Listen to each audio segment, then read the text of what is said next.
নমস্কাৰ সকলোকে স্বাগতম জনাই পুনৰ আহিছোঁ আপোনালোকৰ ওচৰলৈ নতুন এটি ভিডিঅ' লৈ আশা কৰোঁ আপোনালোকে ভিডিঅ'টো শেষলৈ চাই থাকিব ভিডিঅ'টো ভাল পালে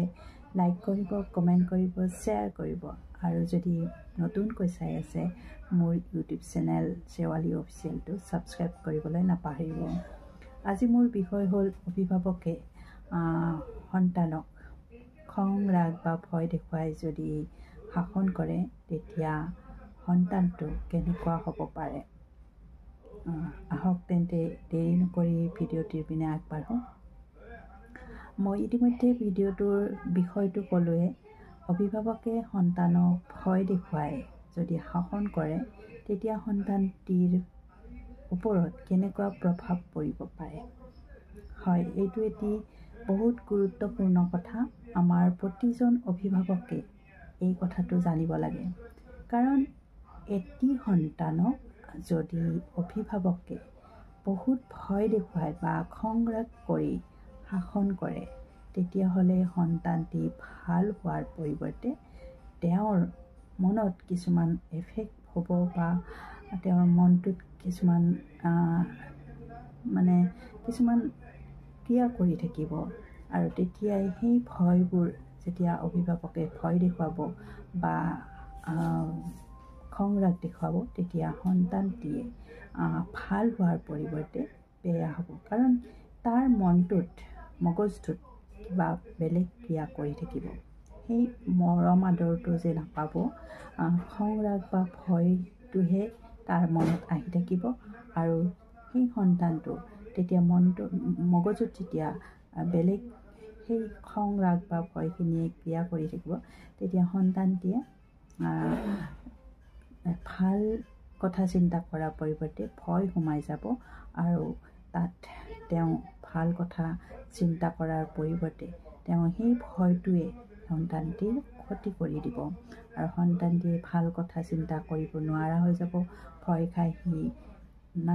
নজনাকৈয়ে বহুত কিবা কিবি বেয়া হৈ তললৈ যাব বা পঢ়িব নোৱাৰা হ'ব নতুবা বেলেগ কিছুমান মাক দেউতাকক কথা লুকাবলৈ চেষ্টা কৰিব কাৰণ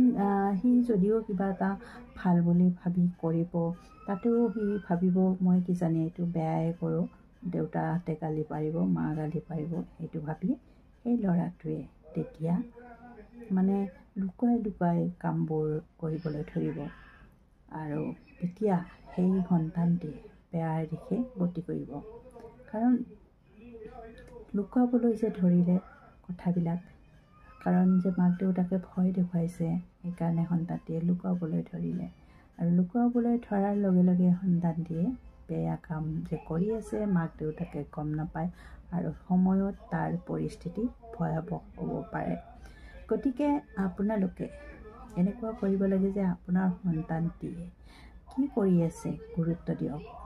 প্ৰতিটো ক্ষেত্ৰতে প্ৰতিটো মুহূৰ্ততে সন্তানটিৰ ওচৰত থাকক সন্তানটিক সোধক সন্তানটিয়ে কি ভাল পাইছে কি বেয়া পাইছে প্ৰতিটো কথাৰে খবৰ ৰাখক সন্তানটোৰ ওপৰত তেতিয়া সন্তানটিয়ে আপোনাক যদি সকলো কথা খুলি ক'ব পাৰে আপুনি যদি খং ৰাগ নেদেখুৱায় সন্তানটিক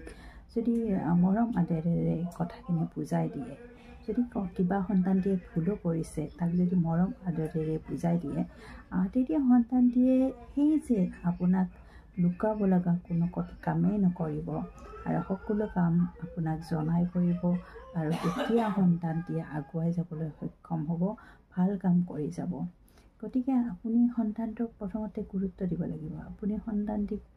কি পাৰিছে কি পাৰা নাই সেইটোৰ ওপৰত গুৰুত্ব দিব লাগিব তাৰপিছত সন্তানটিয়ে যদি কিবা পাৰা নাই কিবা ভুল কৰিছে তাক বুজাই দিব লাগিব মৰম আদৰেৰে তেতিয়া সন্তানটিয়ে সকলো কাম ধুনীয়াকৈ কৰি যাব মগজটো ঠিকে থাকিব সুস্থ থাকিব আৰু সি ভৱিষ্যতে ভাল এজন নাগৰিক হৈ পৰিব আৰু যদি আপুনি সন্তানটিক কোনো খবৰ নাৰাখে আৰু যদি কিবা ভুল কৰা দেখিছে তাক মৰম আদৰেৰে বুজোৱাৰ পৰিৱৰ্তে তাক যদি গালি পাৰে ভয় দেখুৱায় শাসন কৰে খং ৰাগ কৰে মাৰধৰ কৰে তেতিয়া সন্তানটিয়ে আৰু বেলেগ কাম বেয়া কামবোৰ মনে মনে কৰিবলৈ ধৰিব আৰু মগজুত কিছুমান কথাই ক্ৰিয়া কৰি থাকিব আৰু তাৰ ফলত এই সন্তানটি ভাল হোৱাৰ পৰিৱৰ্তে বেয়া হৈ যাব। গতিকে প্ৰত্যেক অভিভাৱকে সন্তানক মৰম আদৰেৰে শাসন কৰিব লাগে, মৰমো কৰিব লাগে। অতিমাত্ৰা মৰম নহয়, অতিমাত্ৰা শাসনো কৰিব নালাগে, অনুশাসন কৰিব লাগে। মৰম আদৰেৰে সন্তানক বুজাই পৰাই ডাঙৰ দীঘল কৰিব লাগে। আজি মোৰ এইখিনিয়ে আছিল ক'বলগীয়া। আকৌ আহিম নতুন ভিডিঅ'লৈ, তেতিয়ালৈ আপোনালোকৰ পৰা বিদায় মাগিছোঁ। ধন্যবাদ।